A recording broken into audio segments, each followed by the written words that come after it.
this is my friend Uni. She is how old did you say? She's 7? Around 8. Around 8-year-old Shiba Inu Husky mix. And is that right? Some Husky and whole bunch of things. Pitbull, Okay. Corgi. Okay, yeah. Well, you don't look like a Corgi. You look like a Husky, like a Klekai or a Shiba. And she acts kind of like a Shiba. All right, so in this video, I'm going to go over a couple things. She likes to shred. If you could see this is all sorts of chewed up. She's barked at this, scratched at this. She does not like it. When this opens, mail comes through, and to her, she thinks that is a violation. Now, the sound, right there, she opened her mouth. She was about ready to bark. So what I'm going to do is I'm going to use a little classical conditioning desensitizing to help her not be reactive to the sound. So what I'm going to do is offer her a treat, and I make the sound. Offer a treat, make the sound, and then I release the treat. We really want the sound to come first, and then she gets the treat. So this makes the sound, what we're trying to do is change the emotional response. Right now the emotional response, that sound happens, that means that invaders are coming through. Well, now the sound means I'm getting a treat.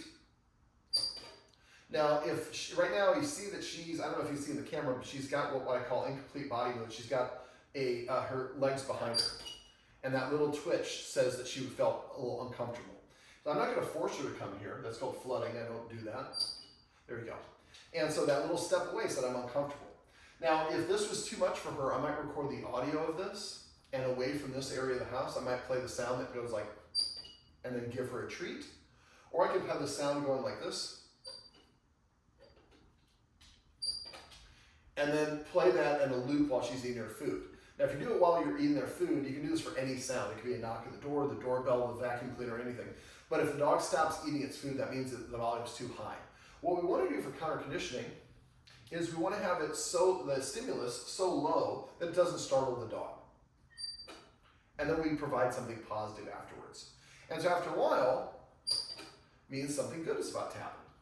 And so the first step of this is just desensitizing so that sound isn't looked at as a negative. Now the next thing I'm going to do, and they say in TV that you don't want to work with animals or children because they're unpredictable. So I don't know how she's going to react because unlike the people who do this professionally on TV shows, they practice and practice and then they film. We've never done this before. This is all live and we're seeing how she does. What I'm going to do is I'm going to step out and I'm going to drop some treats through here. And when I do, you're just going to stay right there. You're just going to say the word yes when she licks them up.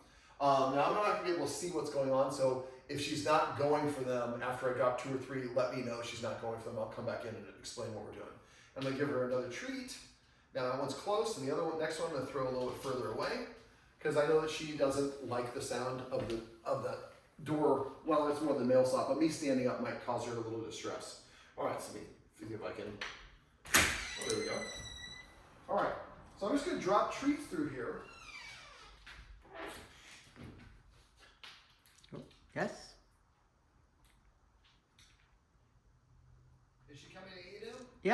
Yeah, that worked great. Is she coming and eating them? Yes, it's worked great. It's working.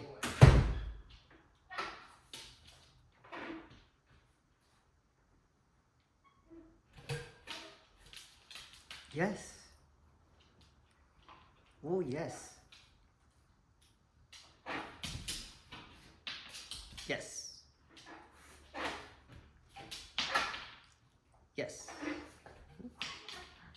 Yes.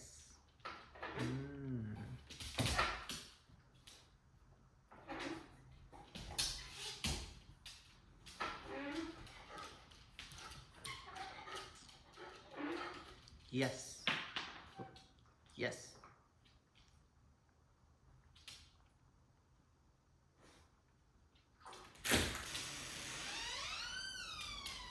Now careful because I don't want to bump her in the nose.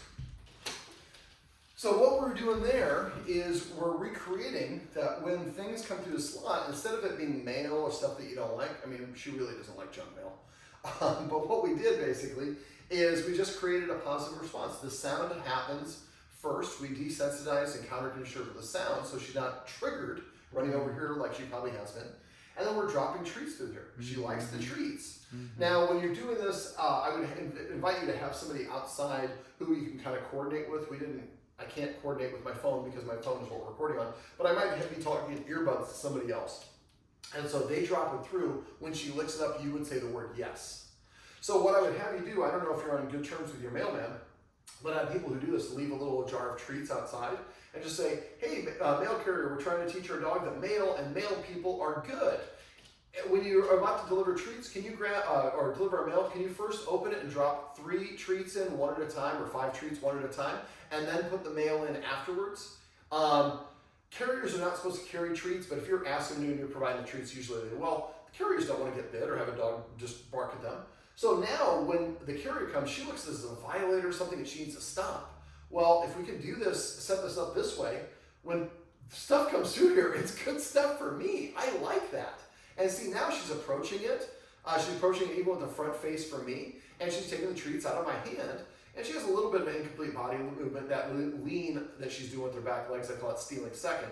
So that means that we need to do a lot more practice of this. When you're doing this, I'd like to practice this in short 1 to 2 minute practice sessions. Maybe even just 1 minute, but multiple times throughout the day. Preferably at least once a day around the window when your mail normally is delivered. And again, if you leave that little note and a little cache of treats outside, after a while, after a week or 2, you won't have to do this. She'll just look at things coming through the mail slot is fine. And every once in a while, maybe you send your daughter outside. She sends some treats through every once in a while. So we kind of manage and create some maintenance. But now she, instead of looking at the mail and the mail slot as a danger, she looks at a positive and something that she likes. All right, you want to come over here and sign this one off, Uni? Uni, you want to get that treat? Yeah, you can get that one. I'm not going to do anything. So as she's moving slowly, it tells me she's not fully comfortable yet. And so we're not going to push it. Sit. You don't want to sit? It's like, I want the treats, but I don't want to sit. Well, this is my buddy Uni, and these are some tips and tricks you can use if you have a dog that likes to shred mail or get upset when mail comes to the mail slot.